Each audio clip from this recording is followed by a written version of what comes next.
Hello बच्चों, कैसे हैं आप बच्चों। आज हम पढ़ेंगे क्लास 7 हिंदी बसंत के अंतर्गत चैप्टर नंबर 17 वीर कुंवर सिंह।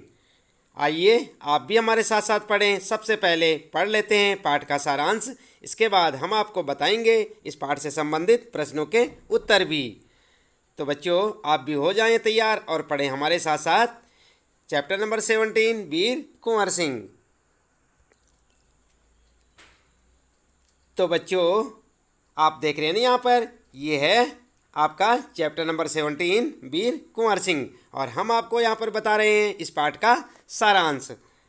इस पाठ में सन 1857 के स्वतंत्रता संग्राम के योद्धा वीर कुंवर सिंह की वीरता और साहस का वर्णन किया गया है। अंग्रेजों के विरुद्ध विद्रोह करने पर 8 अप्रैल सन 1857 ईस्वी को मंगल पांडे को फांसी दे दी गई थी। 10 मई सन 1857 को मेरठ में भारतीय सैनिकों ने अंग्रेजों के विरुद्ध आंदोलन किया। 11 मई को उन्होंने दिल्ली पर कब्जा कर बहादुर शाह जफर को भारत का शासक बना दिया। सन 1857 में ब्रिटिश सरकार की जड़ें हिलाने वाले स्वतंत्रता संग्राम के प्रमुख सेनानी थे मंगल पांडे। तो आप समझ गए ना बच्चों, यहाँ पर 1857 में ब्रिटिश सरकार की जड़ें हिलाने वाले स्वतंत्रता संग्राम के जो प्रमुख सेनानी थे उनका नाम था मंगल पांडे। नाना साहब, तात्या टोपे, वक्त खान, अजीमुल्ला खान, रानी लक्ष्मीबाई, बेगम हजरत महल, कुंवर सिंह, मौलवी अहमदुल्ला, बहादुर खान, राव तुलाराम आदि थे। कौन कौन थे? जो 1857 में ब्रिटिश सरकार की जड़ें हिलाने वाले स्वतंत्रता संग्राम सेनानी थे उनके नाम आप यहाँ पर देख सकते हैं। कौन थे? मंगल पांडे, नाना साहब, तात्या टोपे, बख्त खान, अजीमुल्ला खान, रानी लक्ष्मीबाई, बेगम हजरत महल, कुंवर सिंह, मौलवी अहमदुल्ला, बहादुर खान और राव तुलाराम आदि थे। इस आंदोलन में कुंवर सिंह जैसे वयोवृद्ध व्यक्ति ने भी ब्रिटिश शासन के खिलाफ बहादुरी के साथ युद्ध किया। वीर कुंवर सिंह का जन्म 1782 यानी 1782 में बिहार के शाहाबाद जिले के जगदीशपुर रियासत में हुआ था। उनके माता पिता पंचरतन कुंवर और साहबजादा सिंह थे। कुंवर सिंह अपने पिता की तरह ही वीर, स्वाभिमानी और उदार थे। पिता की मृत्यु के बाद 1827 यानी 1827 ईस्वी में उन्होंने जगदीशपुर रियासत की जिम्मेदारी संभाली। उन्होंने अंग्रेजी सरकार से डटकर लोहा लिया। 25 जुलाई सन 1857 यानी कि 1857 को दानापुर की सैनिक टुकड़ी ने विद्रोह कर दिया। वे सोन नदी पार कर आरा की ओर चल पड़े। कुंवर सिंह ने आरा पर विजय प्राप्त कर ली। उस समय आरा क्रांति का मुख्य केंद्र बन गया। जमींदारों का अंग्रेजों के साथ सहयोग और आधुनिक शस्त्रों की कमी के कारण अंग्रेजों ने जगदीशपुर पर कब्जा कर लिया। लेकिन कुंवर सिंह ने हार नहीं मानी और वे भावी संग्राम की योजना में तुरंत लग गए। उन्होंने सासाराम से मिर्ज़ापुर, रीवा, कालपी, बच्चों आप ध्यान दें यहाँ पर, उन्होंने सासाराम से मिर्ज़ापुर, रीवा, कालपी, कानपुर, लखनऊ, आजमगढ़ में क्रांति की आग को जलाए रखा। लगातार अंग्रेजों से युद्ध करते हुए कुंवर सिंह ने 22 मार्च 1858 को आजमगढ़ पर कब्जा कर लिया। अंग्रेजों के आक्रमण करने पर उन्हें दोबारा भी हराया और कुंवर सिंह 23 अप्रैल सन 1858 को स्वतंत्रता का विजय झंडा लहराकर जगदीशपुर चले गए। लेकिन इसके 3 दिन बाद 26 अप्रैल सन 1858 को वीर कुंवर सिंह का निधन हो गया। वीर कुंवर सिंह युद्ध कला में पूरी तरह कुशल थे। वे अत्यंत चतुर और साहसी योद्धा थे। उन्होंने अनेकों बार अंग्रेजों को चकमा दिया। एक बार गंगा नदी को पार करने के लिए अंग्रेज सेनापति डगलस को झूठी खबर में फंसाकर अपनी सेना के साथ शिवराजपुर से गंगा पार गए। कुंवर सिंह कुशल योद्धा के साथ साथ सामाजिक कार्य भी करते थे। उन्होंने अपने समय में निर्धनों की सहायता की, कुएं खुदवाए, तालाब बनवाए। वे अत्यंत उदार एवं संवेदनशील व्यक्ति थे। लोक भाषाओं में आज भी उस वीर सेनानी का यशगान किया जाता है। तो बच्चों ये थी यहाँ पर जानकारी वीर कुंवर सिंह के बारे में। उम्मीद है कि आपको अच्छे से समझ आई होगी। आप इस वीडियो को बार बार सुने, ताकि सुनने से कहते हैं कि आप सभी जानते हैं, कहते हैं सुनने से, पढ़ने से जो जितना कुछ आप सीख सकते हैं, सुनने से उससे ज़्यादा समझ में आता है। इसलिए आप वीडियो को बार बार सुने और इसे समझने का प्रयास करें। इसके बाद बच्चों, इस पाठ से संबंधित कुछ कठिन शब्दार्थ हैं यहाँ पर जो हम आपको दिखा रहे हैं। आप इन कठिन शब्दार्थ को भी चाहे तो अपनी नोटबुक में नोट कर सकते हैं।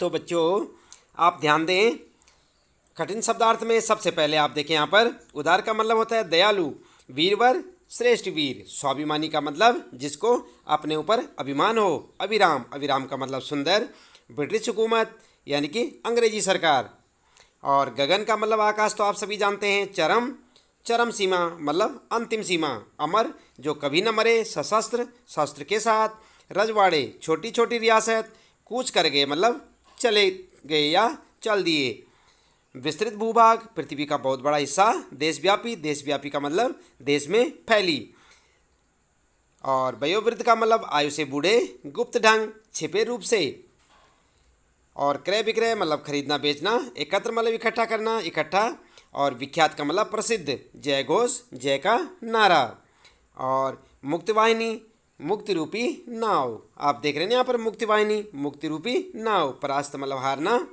और संचालक, संचालन करने वाला या चलाने वाला, कीर्ति, कीर्ति का मतलब यश, रणनीति, युद्ध की नीति, और निकट, निकट का मतलब आप सभी जानते हैं समीप। तो इस प्रकार आपने देखे यहाँ पर कठिन शब्दार्थ, आप इन्हें अपनी नोटबुक में लिखेंगे और इन शब्दों का अर्थ याद भी रखेंगे। इसके बाद बच्चों, आइए जान लेते हैं इस पाठ से संबंधित प्रश्नों के उत्तर भी। तो आप देख रहे हैं यहाँ पर अभ्यास प्रश्न उत्तर, ये है इस पाठ से संबंधित प्रश्नों के उत्तर। सबसे पहले आपके लिए पाठ में यहाँ पर है निबंध से, यहाँ पर आपके लिए कुछ प्रश्न होंगे। आइए जान लेते हैं आप उनका उत्तर कैसे लिखेंगे।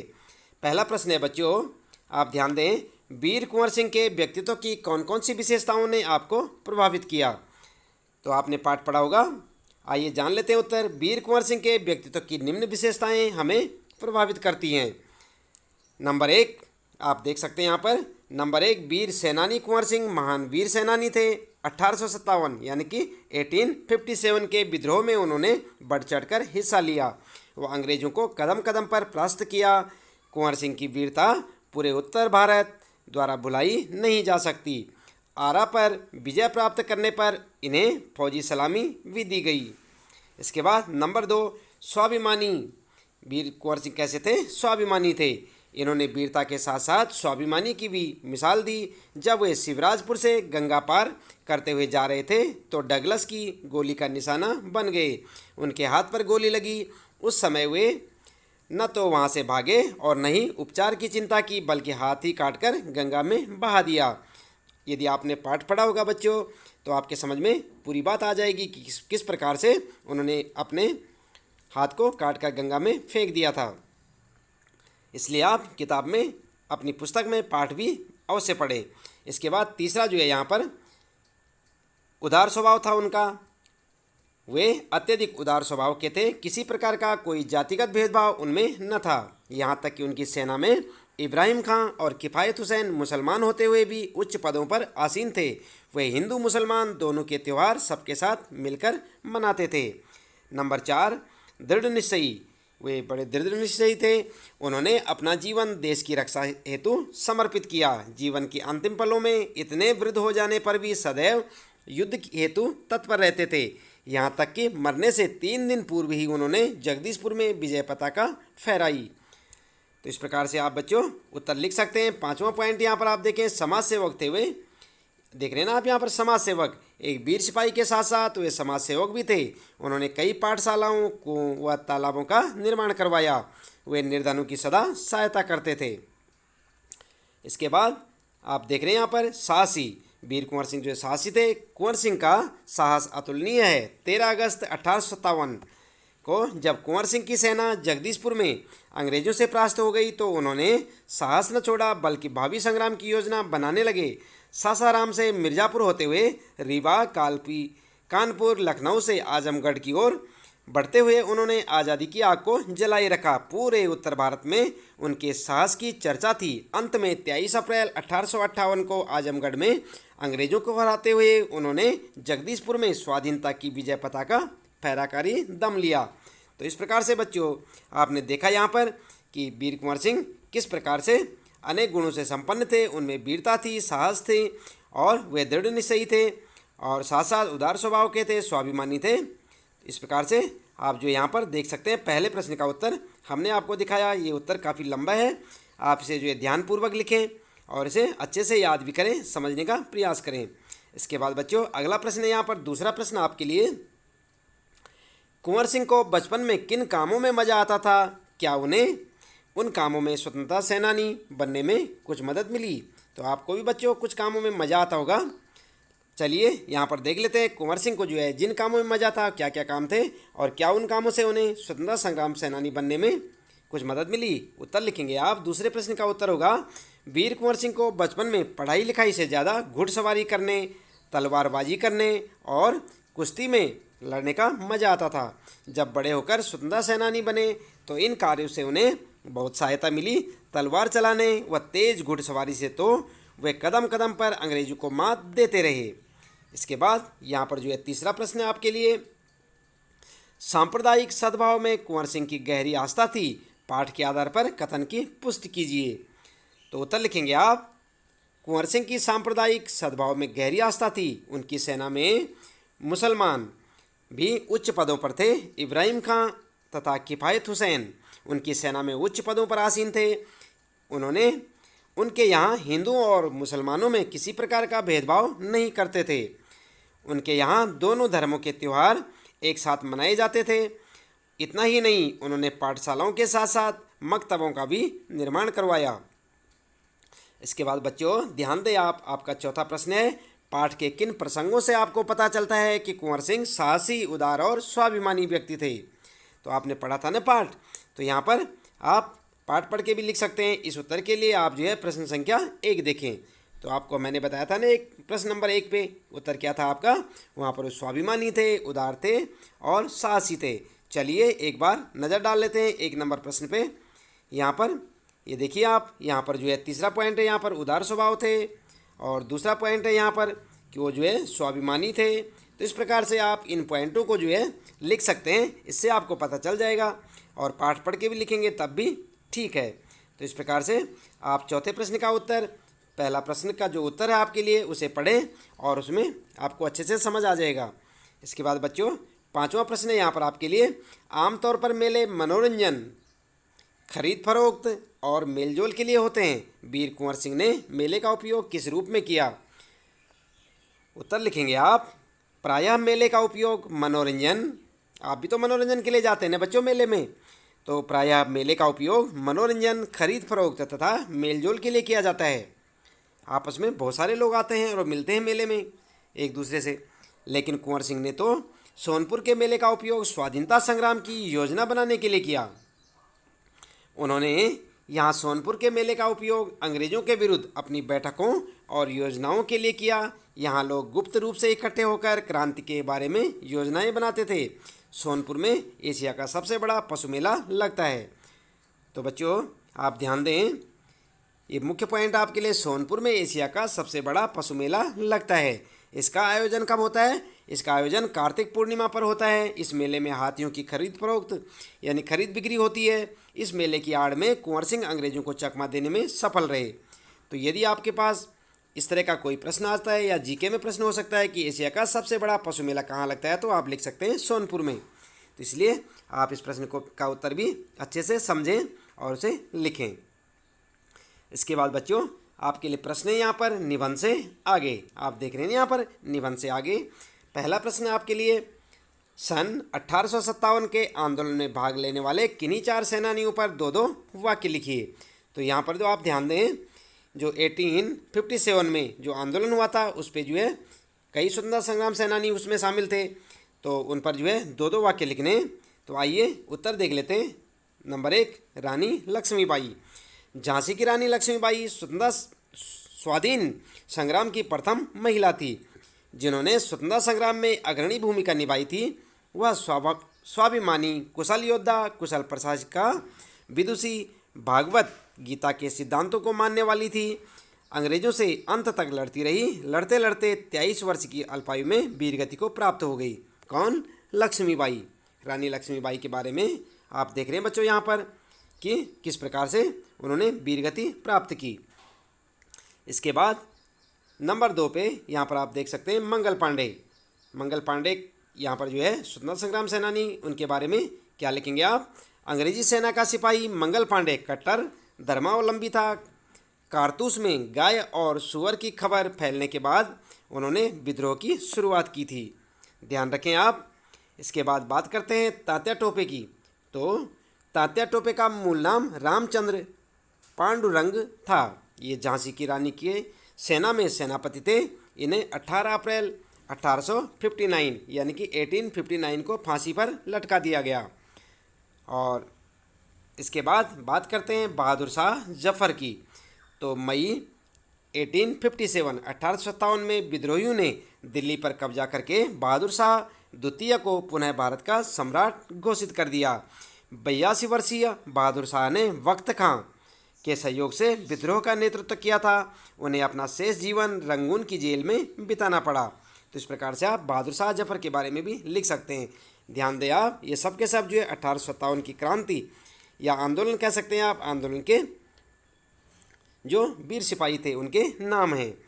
इसके बाद बच्चों अगला प्रश्न है यहाँ पर, दूसरा प्रश्न है निबंध से आगे में सन 1857 के क्रांतिकारियों से संबंधित गीत विभिन्न भाषाओं और बोलियों में गाए जाते हैं। ऐसे कुछ गीतों की को संकलित कीजिए। तो आप चाहें तो 1857 की क्रांति से संबंधित कई गीत आपको मिल जाएंगे, आप इन्हें सर्च कर सकते हैं। लेकिन हम आपको यहाँ पर एक गीत बता रहे हैं, आप देख सकते हैं कि ये भी क्रांतिकारियों से संबंधित गीत है, आप इसे भी लिख सकते हैं। ये देख रहे हैं आप यहाँ पर, ओ मेरा रंग दे बसंती चोला, मेरा रंग दे बसंती चोला, मेरा रंग दे बसंती चोला, बसंती चोला माए रंग दे बसंती चोला, दम निकले इस देश की खातिर, बस इतना अरमान है, एक बार इस राह में मरना 100 जन्मों के समान है, देख के वीरों की कुर्बानी अपना दिल भी बोला, मेरा रंग दे बसंती चोला। तो इस प्रकार से आप इस गीत को लिख सकते हैं, ओ मेरा रंग दे बसंती चोला। इसके बाद माई रंग दे बसंती चोला, जिस चोले को पहन शिवाजी खेले अपनी जान पे, जिसे पहन झांसी की रानी मिट गई अपनी आन पे, आज उसी को पहन के निकला, आज उसी को पहन के निकला, हम मर्दों का टोला, मेरा रंग दे बसंती चोला। तो बच्चों आप जो स्वतंत्रता संग्राम सेनानी थे उनकी याद में आप इस गीत को गा भी सकते हैं और इसे उत्तर में भी लिख सकते हैं। इसके बाद आगे प्रश्न है आपके लिए यहाँ पर अनुमान और कल्पना से, आप देख रहे हैं ना बच्चों। तो पहला प्रश्न है यहाँ पर, वीर कुंवर सिंह का पढ़ने के साथ साथ कुश्ती और घुड़सवारी में अधिक मन लगता था। आपको पढ़ने के अलावा और किन किन गतिविधियों या कामों में खूब मज़ा आता है, लिखिए। तो आप तो अपने बारे में लिखेंगे यहाँ पर कि आपको क्या क्या करने में मज़ा आता है। उत्तर लिखेंगे, हमें पढ़ने के साथ साथ क्रिकेट खेलने, पार्क में घूमने, यहाँ पर आप घूमने लिखें बच्चों, यहाँ घू हो गया, यहाँ पर क्या करना है आपने, घूमने। क्या लिखेंगे, घूमने। पार्क में घूमने, सिनेमा देखने एवं दोस्तों के साथ गप्पे मारना अच्छा लगता है। इसके अलावा बाइक की सवारी करना अच्छा लगता है। यही सब लगता है ना आपको। और यदि आपको कुछ और भी अच्छा लगता है तो आप उसे भी उत्तर में लिख सकते हैं। अगला प्रश्न है यहाँ पर, दूसरा प्रश्न है, सन 1857 में अगर आप 12 वर्ष के होते तो क्या करते, कल्पना करके लिखिए। अगर जिस समय 1857 की क्रांति चल रही थी, आंदोलन चल रहा था, उस समय यदि आप सोचिए कि आपकी आयु 12 वर्ष की होती तो आप क्या कर सकते थे, कल्पना करके लिखिए। तो उत्तर में क्या लिख सकते हैं आप, चाहे तो अपने हिसाब से लिख सकते हैं, चाहे तो यहाँ से देख के लिख सकते हैं। 1857 में यदि मैं 12 वर्ष का होता तो अवश्य वीर सेनानियों के कार्यों से प्रभावित होता। मैं भी तलवार चलाना व घुड़सवारी आदि सीखता ताकि बड़ा होकर सैनिक बन पाता। लोगों में देश प्रेम की भावना जागृत करने का भी प्रयास करता। इस प्रकार से आप इसका उत्तर लिख सकते हैं। और तीसरा प्रश्न है यहाँ पर, अनुमान लगाइए स्वाधीनता की योजना बनाने के लिए सोनपुर के मेले को क्यों चुना गया होगा। आप उत्तर लिखेंगे, स्वाधीनता की योजना बनाने के लिए सोनपुर के मेले को इसलिए चुना गया होगा कि सोनपुर का मेला एशिया का सबसे बड़ा मेला है। इसमें काफ़ी भीड़ होती है, तथा तरह तरह के हाथियों की खरीद बिक्री की जाती है। इस मेले में इतनी भीड़ होती है कि यदि स्वतंत्रता सेनानी यहाँ कोई योजना बनाने के लिए इकट्ठे हो जाएं तो अंग्रेजी सरकार को कभी शक नहीं हो सकता था। तो इस प्रकार से आप लिख सकते हैं। उसके बाद भाषा की बात करते हैं बच्चों। तो यहाँ पर भाषा की बात में आपके लिए प्रश्न है, आप जानते हैं कि किसी शब्द को बहुवचन में प्रयोग करने पर उसकी वर्तनी में बदलाव आता है। जैसे सेनानी एक के लिए प्रयोग करते हैं, आप समझ सकते हैं, सेनानी एक व्यक्ति के लिए प्रयोग करते हैं और सेनानियों एक से अधिक के लिए। तो सेनानी शब्द की वर्तनी में बदलाव यह हुआ कि अंत के वर्ण नी के मात्रा दीर्घ ई से ह्रस्व ई हो गई। ऐसे शब्दों को जिसके अंत में दीर्घ इकार होता है बहुवचन बनाने पर वह इकार हो जाता है, यानी कि छोटी ई हो जाती है। यदि शब्द के अंत में ह्रस्व इकार होता है तो उसमें परिवर्तन नहीं होता। जैसे आप देख सकते हैं यहाँ पर दृष्टि से दृष्टियों। तो आप देख रहे हैं ना यहाँ पर जो अंतिम शब्द है यहाँ पर दृष्टि, यहाँ पर क्या देख रहे हैं आप, छोटी की मात्रा है, और जब ये बहुवचन में बना तो यहाँ पर भी छोटी की मात्रा रही। तो यहाँ पर दोनों इकार हैं और इकार ही रहे। तो आगे पढ़ते हैं। यहाँ पर नीचे दिए गए शब्दों का वचन बदलिए। तो यहाँ पर जो ध्यान दें आप, नीति है ये नीति। तो यहाँ पर आप क्या उत्तर लिखेंगे, जिम्मेदारियों का क्या लिखेंगे, सलामी का क्या लिखेंगे, स्थिति, स्वाभिमानी, यूँ गोली आदि। तो यहाँ पर जो है आप उत्तर लिखेंगे नीति का क्या बन जाएगा बहुवचन, नीतियों। क्यों हो गया ऐसे बच्चों, आप ध्यान दें, यहाँ पर जो है छोटी ई यानी कि इकार, यहाँ पर क्या था, इकार था। तो जब ये यहाँ पर जो है बहुवचन में हुआ तो क्या हो गया, ये इकार यानी कि बड़ी की मात्रा इसमें लग गई। ये देख रहे हैं ना आप, नहीं छोटी की मात्रा थी यहाँ पर। आप ध्यान दें, एक बार फिर से बता रहा हूँ, यहाँ पर जो है छोटी की मात्रा जब होती है तो यहाँ पर छोटी की मात्रा यानी इकार होता है तो ये ज्यों का त्यों रहता है और इकार ही रहता है। लेकिन आप देख रहे हैं यहाँ पर कैसे हुआ, नीति से नीतियों, जिम्मेदारियों से जिम्मेदारी, और यहाँ पर सलामी सलामियों, स्थिति से स्थितियों, स्वाभिमानी से स्वाभिमानियों। इस प्रकार से आप इसका उत्तर लिख सकते हैं।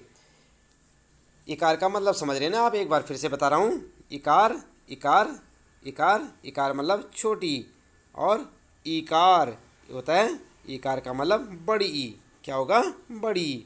तो इसका ध्यान रखें आप, और इस प्रकार से आप अपना उत्तर लिख सकते हैं। तो चलिए बच्चों, इसके बाद यहाँ पर जो आपके जो इस पाठ से संबंधित प्रश्नों के उत्तर समाप्त होते हैं, लेते हैं आपसे विदा। और यहाँ पर आप ध्यान दें कि हम आपको आज यहाँ पर बता रहे थे आपका कक्षा 7 हिंदी बसंत के अंतर्गत चैप्टर नंबर 17 वीर कुंवर सिंह पाठ का सारांश हमने आपको बताया और उस पाठ से संबंधित प्रश्नों के उत्तर भी बताए। उम्मीद है कि आपको अच्छे से समझ आया होगा। आप इसे अपनी नोटबुक में नोट करेंगे और अच्छे से याद करेंगे ताकि आपको परीक्षा के समय किसी परेशानी का सामना न करना पड़े। तो आज के लिए इतना काफ़ी है। आपका दिन शुभ हो।